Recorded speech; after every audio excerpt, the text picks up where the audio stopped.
మీ ఇష్టం వచ్చింది చేయండి, మీరేం చేస్తారో చేయండి. ఇదిగో మీ వాడే పట్టించాడు, వాడిని ఏమనొద్దు. ఇదిగో నీ చుట్టూ ఉన్న వెళ్ళిపోయారు, ఏమనొద్దు.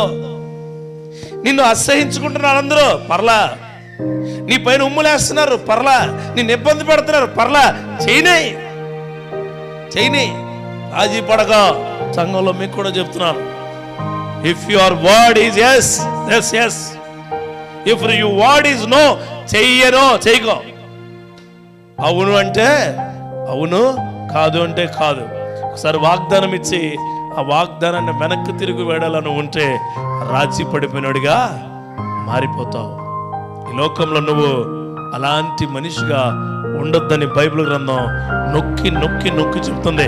మేము రక్షించుటకు, మమ్మల్ని కాపాడడానికి మా దేవుడు సమర్థుడయా. 1 కాదు 2 కాదు, నీ ఇష్టం, ఏదైనా చేసుకో. ఒకవేళ కాపాడకపోయినా మేము వాళ్ళతోనే ఉంటాం. అంత గొప్ప మాట అండి. డబ్బు లేకపోతే కుటుంబ సభ్యులతో ఉండడం లేదు ఈ రోజుల్లో. డబ్బులు ఉంటే కుటుంబ సభ్యులు, నీకు హోదా వస్తే కుటుంబ సభ్యులు. ఈ కుటుంబ సభ్యులు కూడా నీలో, నీకు బండి ఉంటే, లేకపోతే నీకు కారు ఉంటే, లేకపోతే నీకు మళ్ళీ మంచి ఇల్లు ఉంటే, లేకపోతే మంచి క్రియలు ఉంటేనే నీతో ఉండే కుటుంబ సభ్యులు.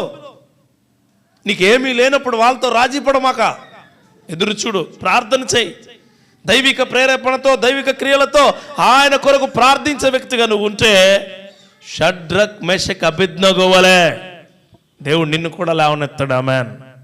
గుర్తుపెట్టుకోండి, ఇది ఫస్ట్ మాట అనొచ్చు.